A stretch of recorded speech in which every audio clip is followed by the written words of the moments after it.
amigo, irmão, internauta, a paz do Senhor a todos vocês.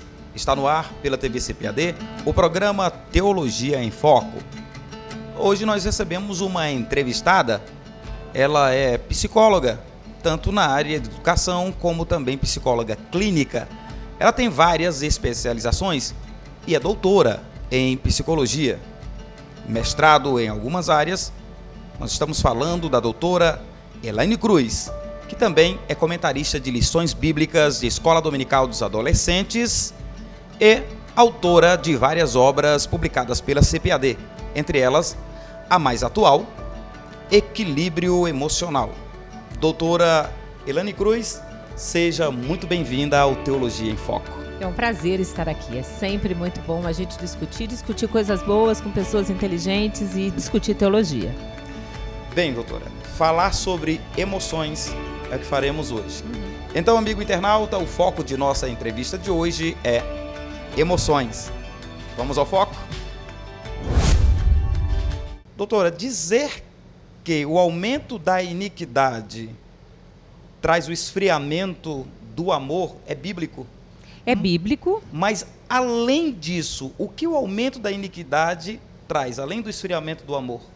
Olha, mais do que o esfriamento do amor, traz também parâmetros de comportamento errôneos. Por exemplo, até alguns anos atrás, era vergonhoso tocar em assuntos, por exemplo, envolvia atividades sexuais. Hoje as crianças já aprendem isso na escola, como se fossem coisas normais. Então, o grande risco do aumento da iniquidade é que as pessoas passam a achar que porque é comum, passa a ser normal.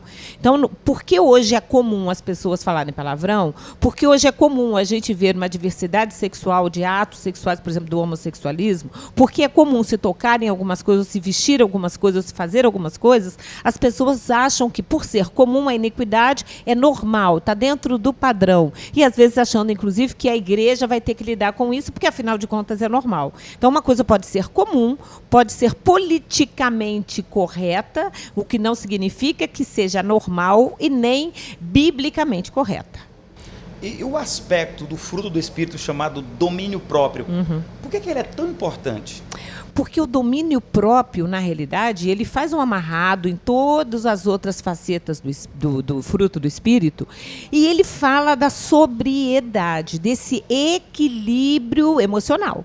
Então, uma pessoa que tem domínio próprio, ela tem domínio sobre a sua fala, tem domínio sobre o seu pensamento, a despeito de muita gente falar que pensamento é algo que a gente não controla. A gente controla pensamento, a gente controla sentimentos, a gente decide a quem vai amar, a gente decide do que gostar, a gente aprende a gostar de coisas que a gente não gostava. Então, na verdade, nós temos domínio de pensamentos, de sentimentos, da nossa vontade, do nosso querer, e é isso que traz para a gente domínio sobre os vícios. É isso que faz com que uma pessoa possa passar a ter comportamentos e atitudes diferentes quando ela aceita Jesus. Existe a possibilidade, claro que com a ajuda do Espírito Santo, mas existe essa possibilidade. Então, o domínio próprio, ele é fundamental porque ele traz para a gente a parceria com o Espírito Santo na nossa modificação, na nossa transformação. E o domínio próprio sem a ação do Espírito Santo, é possível? É possível para alguns vícios, para alguns hábitos. Tem algumas pessoas que a gente faz, por exemplo, dentro da psicologia, um trabalho da pessoa a reaprender, por exemplo, a direcionar a sua sexualidade, a sua vontade, o seu desejo. Ela pode reorganizar, às vezes, um desejo que ela tem pela droga. Então, é possível, mas há sempre um cuidado e a linha é muito tênue para que a pessoa possa voltar. A beleza do fruto do Espírito é que, por mais que haja a vontade humana e precisa haver a decisão humana, a gente tem aí a ação sobrenatural do Espírito Santo. Há coisas que o homem sozinho não consegue mudar. Há coisas que só o Espírito Santo pode fazer. Caráter, por exemplo, é construído até os 8 anos de idade. Depois disso, a gente não modifica nada. O que a gente pode fazer com a ajuda do Espírito Santo, aí sim, é se perceber uma pessoa muito diferente. É muito comum a gente ver isso, às vezes, no novo convertido, que quando aceita Jesus diz, eu nunca vou conseguir ser diferente, eu nunca vou conseguir, eu fiz isso a minha vida inteira. E depois de alguns meses, ele passa a perceber que não fazer aquilo é tão natural, é tão normal, porque isso só o Espírito Santo pode fazer. E onde entra aí o aspecto da temperança? Temperamento é a forma como nós temperamos as nossas emoções. As emoções podem ser positivas ou negativas, né? Emoções negativas comuns, a tristeza, o medo, e as positivas, a alegria, a disposição, enfim.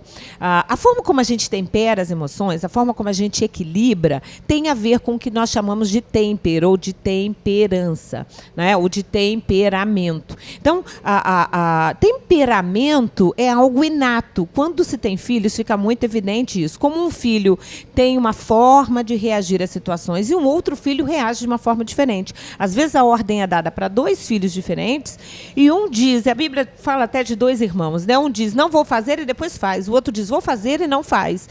Nós reagimos diferentes, né? Isso dentro de uma mesma família. Então, o temperamento, ele é inato.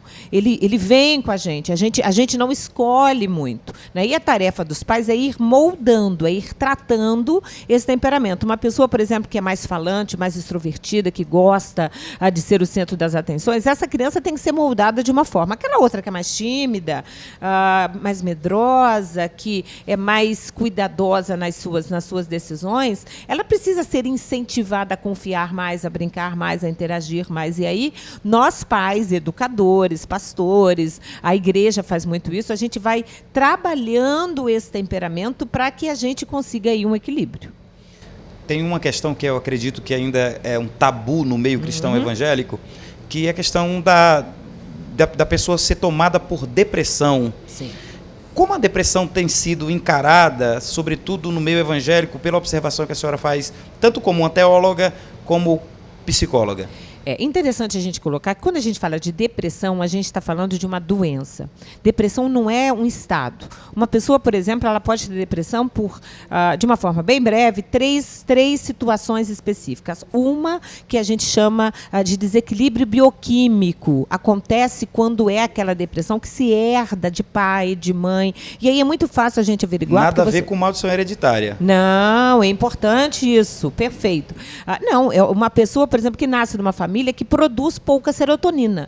Né? Assim como tem gente que produz, por exemplo, que tem uma tendência a ter diabetes. O outro tem uma tendência a hipertensão porque tem um histórico familiar. Tá? Então, existe um histórico familiar bioquímico de uma pouca produção. E aí uma pessoa pode nascer nessa família e ter uma tendência a ter depressão. Então, exames, por exemplo, exames bioquímicos, exames de sangue e uma série de outros nutrientes, a gente observa que essa pessoa produz pouca. Serotonina, por exemplo, ou lítio. E aí essa pessoa tem uma depressão por conta dessa. Uma outra questão é a depressão que a gente chama vivencial. É normal, é até esperado. Uma pessoa, por exemplo, que passa pelo luto, que perde um filho, que perde um marido, não é? Que vive, por exemplo, uma situação de desemprego, que passa, às vezes, por um trauma muito grande, às vezes num assalto, algo que venha a trazer assim, um choque emocional. É possível que aquela pessoa viva em um período depressivo. Esse tipo de depressão ela é mais rápido, ele no máximo em 6 meses vai embora, muitas vezes não é necessário tomar remédio e a pessoa se equilibra por si só. No primeiro caso, quando é o bioquímico, não. Tem gente que vai ter que tomar remédio o resto da vida para a depressão. Tem gente que vai ter que tratar a depressão entendendo que é uma doença. E o outro fator é um fator circunstancial. Uma circunstância de vida, um momento de vida, às vezes um desequilíbrio acontece, por exemplo, muito na questão da menopausa, acontece em alguns momentos na juventude, uma depressão que acontece ali com as meninas em torno dos 15 anos, com os rapazes em torno dos 18, 19 anos. Ela é circunstancial, ela é hormonal e ela é tratada e rapidamente ela também é sanada. Né? Às vezes é preciso tratamento com remédio, às vezes é preciso terapia, mas também é sanado. O que não significa que nós crentes não possamos ter. Né? A gente tem, por exemplo, Elias ali quando ele estava na caverna pedindo para morrer, ele estava ali num movimento de muita depressão, né? De muita tristeza, circunstancial. Jesus Cristo, no Jardim do Getsemane, quando ele ora, e a Bíblia diz que o seu suor, né, se transforma em sangue, a gente sabe que este é um fator que hoje em dia só foi experimentado com animais. Quando você tira toda a serotonina, dopamina, substâncias bioquímicas que têm a ver com bem-estar, os animais passam a transpirar sangue, né? Vamos dizer assim, às vezes as células sudoríparas vão se rompendo. Então, é uma depressão extrema. Jesus ali estava assim, no extremo de uma depressão situacional. Tá? Então, é importante a gente entender isso. Uma depressão, por exemplo, pós-parto, ela é comum em muitas mulheres. É importante que isso seja visto, é importante a gente entender que isso pode acontecer, mesmo quando evangélicos, e que precisa ser muito bem tratada. Então nós vamos para um intervalo, primeiro de nossos intervalos. Já já nós estamos de volta, amigo internauta. Você não perde por esperar. O Teologia em Foco está conversando com a doutora Elaine Cruz sobre emoções.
O seu melhor ainda está por vir. Viva por inteiro. Ame por completo. Lidere com coragem. De Brian Houston, fundador e pastor da igreja Hillsong. Viva, ame, lidere. Um produto com a qualidade CPAD. Você se sente uma pessoa equilibrada emocionalmente? Se você se sente, parabéns. Caso você não se sinta, independente se você sentisse ou não, continue conosco, porque nós estamos falando sobre emoções. E já já vamos falar sobre desequilíbrio. Quer dizer, na verdade, desde o início do programa, estamos falando sobre algumas questões que levam ao desequilíbrio. Entre as questões que falamos, citamos há pouco, no bloco anterior, a questão da depressão. Doutora Elaine Cruz continua conosco e nós estamos falando sobre a questão das emoções. E a senhora falou há pouco sobre a questão de temperança, de temperamento. Sim. Costumamos dizer que não é possível o Espírito Santo mudar o temperamento, mas apenas moldar o temperamento. Biblicamente é correto dizer isso? Ou psicologicamente? O que a irmã traz de explicação para isso que é tão comum no meio? Todo mundo diz isso, né? Já virou, inclusive, prática se dizer que não há mudança de temperamento e sim só um moldar do Espírito Santo. A gente jamais pode dizer que o Espírito Santo não pode fazer algo. Porque ele pode fazer gerar tudo. Incapacidade para ele. Claro, né? Ele pode fazer tudo. Que o Espírito Santo possa mudar uma pessoa, mudar o seu temperamento, com certeza. O que a gente observa, na verdade, é que mais sério do que o temperamento é a construção do caráter. Então, são 3 esferas importantes na nossa psique. O temperamento, que é inato e que a gente vai moldando, até porque, humanamente, a gente realmente não pega uma pessoa que é sanguínea e transforma essa pessoa em fleumática. A não ser que a gente vá tolhindo tanto essa pessoa que ela deixa de ser ela, porque é dela. É aquele Pedro que era intempestivo, que perguntava, corajoso, que se lança ao mar, e que depois é o mesmo Pedro corajoso, que se levanta, que prega para uma multidão, que passa à frente do templo e diz: não tenho prata, não tenho ouro, mas em nome de Jesus levanta, que prega e que começa a igreja com toda aquela sua forma. Se voltarmos a Elias, mesma coisa. porque ele enfrentou os profetas de Baal, de Azerá também. Sim. né? Então, é interessante, porque a gente vê claramente que Moisés era manso, a Bíblia diz que ele era manso, né? Você vê, você vai vendo, você percebe, até pela leitura do livro de João, por exemplo, né, do livro de Mateus, como eles eram diferentes na forma de colocar as coisas. Paulo, ele era sanguíneo, animado, destemido, né? Então, é interessante porque esse temperamento em si, ele não é ruim, ele precisa ser trabalhado, precisa ser moldado, né? Mas ele não é ruim. A grande questão é o nosso caráter. O caráter, ele é formado a partir do ensino, a partir de exemplos, a partir de conceitos, a partir de valores. E o caráter, aí sim, esse caráter precisa ser transformado. Porque, na verdade, ninguém é bom caráter, né? A gente tem um caráter que todos os dias precisa ser trabalhado por Deus. Nossa natureza pecaminosa nos arrasta para o mau caratismo. Isso, é que o Paulo fala que miserável homem que eu sou. Né? Porque o que eu quero fazer, muitas vezes, é o que eu não faço. Por mais que a gente tenha ensinos, a gente conheça os valores bíblicos, essa nossa natureza humana, ela nos leva a falar coisas, às vezes, que a gente não deveria ter falado, a pensar coisas que não deveríamos pensar, a agir de uma forma indevida. Então, esse caráter, né? Essa forma como a gente estrutura esses conceitos, esses valores, o que a gente escolhe viver, como é que eu escolho agir, como é que eu escolho ser marido, ser esposa, que tipo de perfil de comportamento eu vou ter no meu ministério. E isso sim é importante. Isso se soma ao que a gente chama de temperamento e vai estruturando o que nós chamamos de personalidade. Isso identifica quem nós somos. Na verdade, o caráter, ele é visto. A gente identifica uma pessoa, se você conversar uns 5 minutinhos com alguém, e essa pessoa for um pouco pessoal nas suas respostas, você identifica se ela é um bom caráter ou um mau caráter. Qual é a formação que ela tem? Qual é a educação que ela tem? Quais são os princípios que regem, né, aquela vida? A verdade é que esse caráter, sim, que pode e quer ser transformado por Deus, né? E que precisa ser transformado por Deus na nossa caminhada da fé, quando nós aceitamos a Jesus. Então, o temperamento, se ele não for moldado, não tem problema. Aquele temperamento Deus usa. Agora, se o caráter não for transformado, se a personalidade por si só não for transformada, aí nós teremos aquele crente de 40 anos que ainda permanece menino, ou pior ainda, que pode até perder o céu. E quanto à questão da formação do caráter, a senhora trabalha com o público infanto-juvenil. Qual é a idade exata que se possa dizer assim, o caráter já está formado? Existem discussões a respeito de qual a idade correta? Há quem diga 7 anos, 9 anos, enfim. Olha, por incrível que possa parecer, até os 3 anos e meio, nós já temos numa criança mais de 75% do potencial do caráter dela formado. Então, se essa criança vai ser corajosa, inibida, teimosa, nós formamos antes. Então, quando a gente vê, às vezes, aquela criança que está no shopping, se esgoelando pelo chão, brigando com a mãe, batendo com o pai, e essa criança não é tratada, não é educada, a gente já tem ali uma visão de como vai ser o caráter daquele indivíduo. Né? Até o final dos 8 anos de idade, a gente pode dizer quase que com precisão que 100% do nosso caráter está formado. A partir daí, nós vamos fazendo ajustes. Quando a gente entra na adolescência, a gente passa por um período chamado individuação. Todos os conceitos, valores que a gente teve em casa, na igreja, na rua, no colégio, tudo aquilo que a gente aprendeu, a gente vai fazer uma peneira e é como se o adolescente, por isso que é uma fase tão séria, né, vai definindo, dizendo o seguinte, esse sou eu. Por isso que ele passa a escolher os amigos, que tipo de roupa ele veste, que tipo de pessoa namora, que tipo de atitude vai ter, quais são os comportamentos, qual é o meio, qual é a turma com quem vai andar.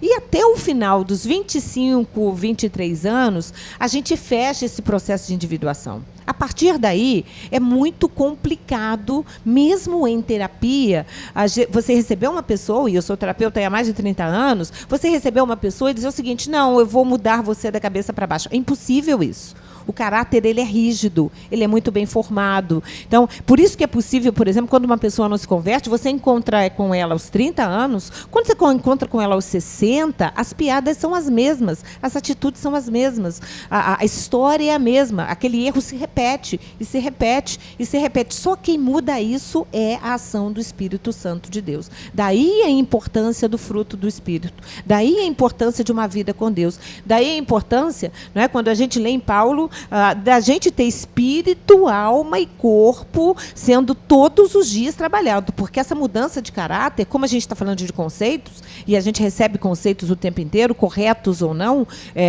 bíblicos ou não, e às vezes até dentro de igreja tem gente pregando conceito errado, né, uma teologia que distorce da Bíblia, que não é bíblica. Daí a importância da gente se voltar à Bíblia, da gente se voltar ao ensino, porque só o ensino, uma nova forma de entender, às vezes, princípios de Deus ou princípios de comportamento, é que vão modificar o nosso caráter.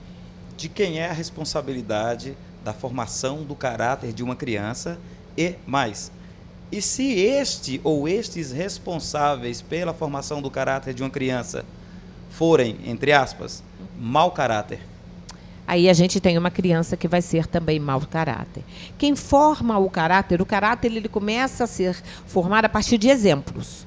Então, não adianta dizer para a criança coma legumes se o pai está comendo bala, né? Então, são os exemplos. Os exemplos são, sem dúvida alguma, os primeiros fatores, porque a criança, ninguém precisa dizer a ela, ela sabe. Eu lembro de uma situação do meu filho, eu tenho um marido que, graças a Deus, é muito bem formado e super cavalheiro, que quando a gente andava, claro, e até hoje, quando a gente está caminhando a rua, ele me coloca do lado de dentro da calçada e ele vai do lado de fora da calçada, como todo bom cavalheiro. E o meu filho, uma vez, aos 3 anos de idade, estava dando a mão a ele, a gente foi ao supermercado, e na hora de andar na rua, claro, eu sou mãe, né? Vou proteger o meu filho, eu coloco ele.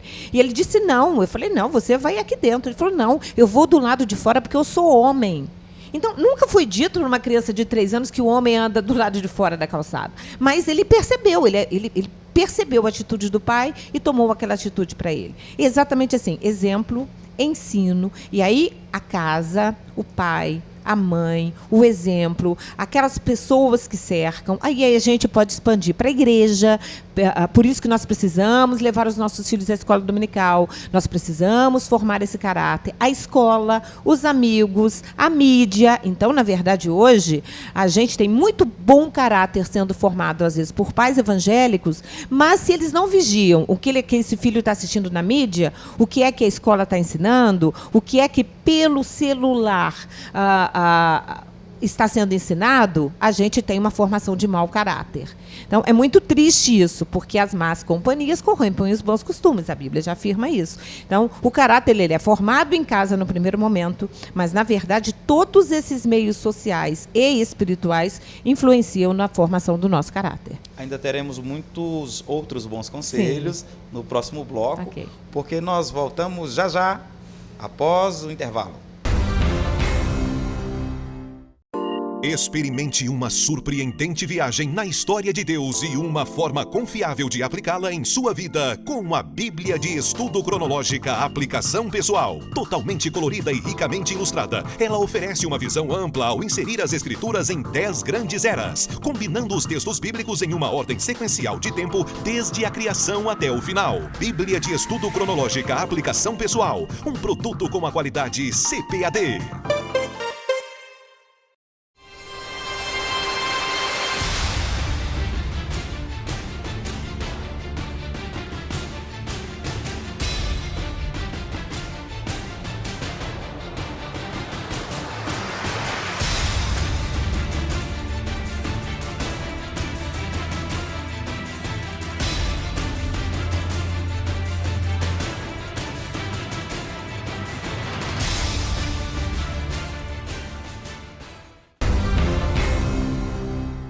O seu programa Teologia em Foco está de volta e nós continuamos conversando com a doutora Elaine Cruz sobre emoções.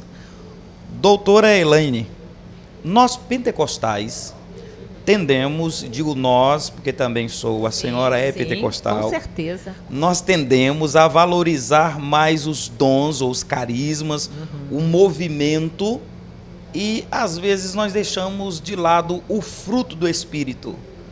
Quais as consequências de abandonarmos o fruto do Espírito e darmos tanto valor aos dons? Lógico que os dons são importantes. Claro. Eu acho que a pior delas, a pior das consequências, é a gente acabar espiritualizando coisas que não podem ser espiritualizadas. Exemplo.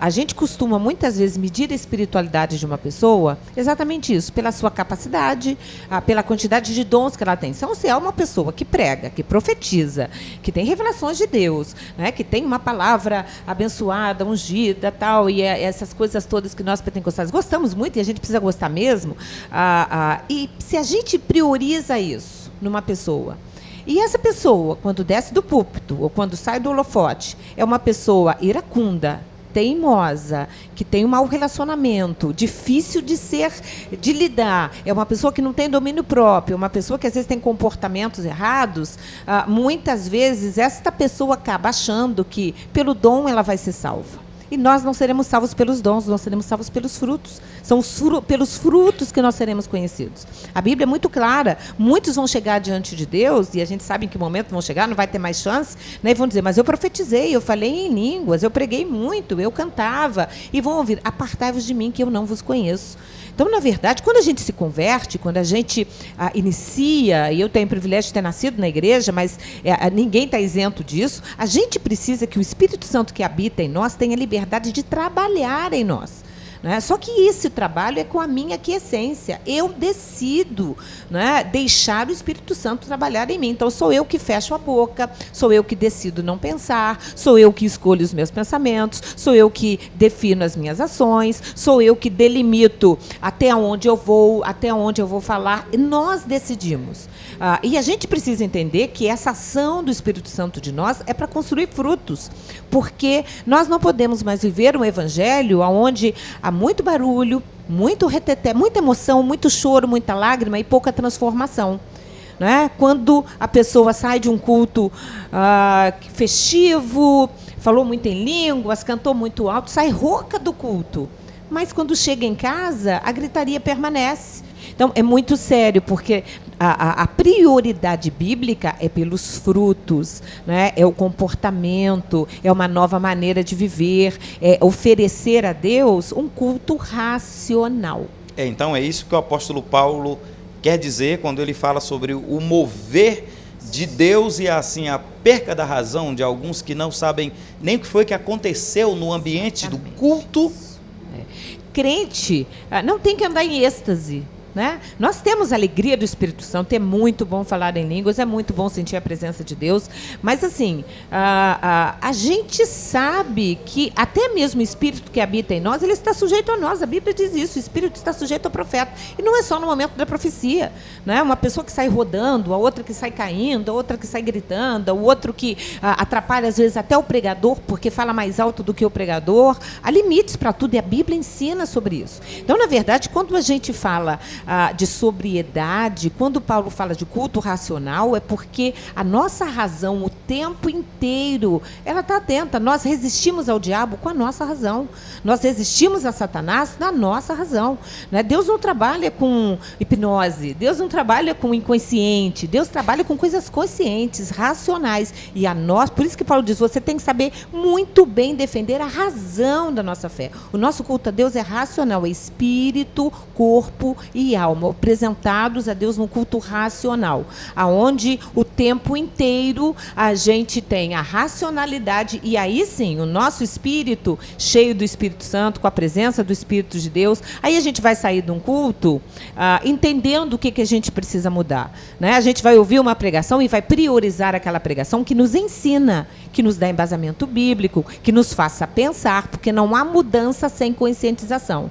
Se a pessoa achou tudo muito lindo, mas não sabe explicar o caminho, ela não vai mudar. Então, toda mudança, toda transformação, e ali Paulo diz, né, aos Romanos, transformai-vos pela renovação do vosso entendimento, essa transformação passa pelo raciocínio, passa pela conscientização, passa pelo entendimento. E entendimento anda de mãos juntas com a emoção. Não é? A gente chora, a gente se constrange, a gente, às vezes, a presença de Deus é tão grande que a gente realmente tem vontade de ajoelhar, né? De nos prostrarmos, de orarmos a Deus. E é muito bom isso.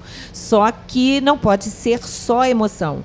Essa razão, esse culto racional tem que estar o tempo inteiro diante de Deus. É preocupante, no caso, logo que a senhora falou a respeito de que nós tendemos a espiritualizar tudo. Por exemplo, há pouco nós falamos a respeito da depressão. Sim. Existem pessoas que tratam a depressão como um problema espiritual. Sim. Inclusive, atribuem o fato de a pessoa estar em depressão a pecados ocultos, não confessados. Qual a ligação que tem da depressão com a espiritualidade também? É claro que quando uma pessoa está em depressão, né, e a depressão tem várias etapas, antes e depois, né?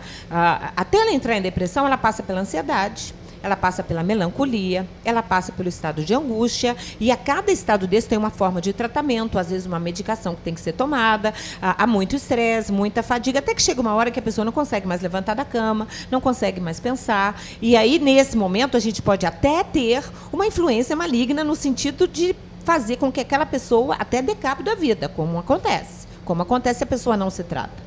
Agora, é importante a gente entender que a gente está falando de uma doença, né? Onde, se você tomar um medicamento, muitas vezes melhora. Onde, se fizer uma terapia ou de conversar, às vezes, com uma liderança da igreja ou alguém que esteja capacitado para aconselhar, essa pessoa vai conseguir resolver essa situação e vai caminhar muito bem, né? Satanás se aproveita de todas as nossas fraquezas. Então, a depressão, a ansiedade, o estresse, tudo isso precisa ser controlado, precisa ser revisto, né? Jesus, que era Deus, né, tinha o seu tempo para estar sozinho, tinha o seu tempo para orar, tirava o tempo dele, né, para descansar. Tem gente que acha que não precisa descansar. Tem gente que acha que não precisa tirar férias. Tem gente que acha que não precisa tomar remédio. O ativismo é um problema. Isso, a gente vê ativismo Ezequias. Religioso. Isso, é um problema. Ezequias, por exemplo, era rei. Isaías vai à presença dele e Deus diz, olha, você vai morrer. Aí ele ora, Deus diz, vai, vou lhe dar mais 15 anos. Mas Isaías vai e faz o emplasto de figo para colocar na ferida. É remédio. Né? Hoje não é mais um emplasto de figo, é um remédio da alopatia, o que quer que seja, mas ainda assim nós precisamos muitas vezes usar desse arsenal, sem esquecer da oração, da ação do Espírito Santo, do poder milagroso de Deus, mas a gente sabe que há coisas que ele opera, há coisas que os médicos operam, há coisas que Deus faz de uma forma miraculosa e há coisas que a gente vai tendo cura de Deus de uma forma progressiva. Então nós precisamos entender qual é a vontade de Deus para cada situação da nossa vida. E uma pessoa que se sente desequilibrada emocionalmente, quais são os caminhos para buscar um equilíbrio emocional, tanto bíblico como profissionalmente na área de psicologia? Olha, a gente precisa, ao perceber, e desequilíbrios todos nós de vez em quando temos, né? Como que a gente volta para esse equilíbrio? Primeiro, pensando a gente. Né? Parando para tirar esse tempo para olhar a gente. As pessoas dizem, você está muito irritado, você está muito nervoso, você está ativo demais, você está agitado demais. E é importante a gente ouvir, né? Tirar esse tempo para refletir, para orar um pouco, para fechar a porta do quarto, ler a Bíblia. Né? A Bíblia, nossa, ela vai limpando a mente, ela vai tirando pesos, ela vai trazendo para nós a palavra de Deus. Né? Ir a culto, mas assim, para ouvir, para receber, não para ficar trabalhando em reuniões, fechados às vezes em salas. Ir à igreja para cultuar a Deus. Se for preciso, buscar uma terapia, buscar uma ajuda terapêutica. Se for necessário, o passo seguinte é buscar uma ajuda medicamentosa e saber que todas essas coisas vão andar juntas para a nossa cura. O que a gente não pode é deixar a ansiedade crescer, o estresse crescer, a fadiga crescer, vivermos emocionalmente todas as coisas sem nos esquecermos de que Deus trabalha com a nossa mente, com o nosso entendimento, com o nosso racional, e é isso que a gente precisa apresentar a Deus todos os dias. E além de alguns pontos que nós tratamos aqui, Sim. que estão no seu livro Equilíbrio Emocional, o que nossos amigos e irmãos internautas podem encontrar no livro equilíbrio emocional, além do que falamos? Olha, nós falamos sobre fobia, sobre medo, sobre depressão, angústia, ansiedade. Falamos sobre esses males que nos acometem, né, que são males da vida atual, que precisam ser tratados. E mais do que isso, a gente traz também como é que a gente adquire o fruto. Coisas práticas e modos práticos para a gente, de fato, vivenciar e experienciar o fruto do Espírito Santo, que é tão importante para a nossa vida, para que a gente, de fato, possa ter o Espírito Santo agindo dentro de nós, e aí sim, a gente vai ter uma vida muito mais prazerosa, viver as nossas emoções de uma forma muito mais intensa, mas ao mesmo tempo com coerência com relação à palavra de Deus. Muito obrigado, Obrigada. doutora Elaine. Eu que agradeço. Programa Teologia em Foco, agradece a TVCPAD, agradece Amém. a presença da irmã conosco. E você, amigo, irmão internauta, muito obrigado por sua companhia. Teologia em Foco fica por aqui. Até nosso próximo encontro. A paz do Senhor a todos.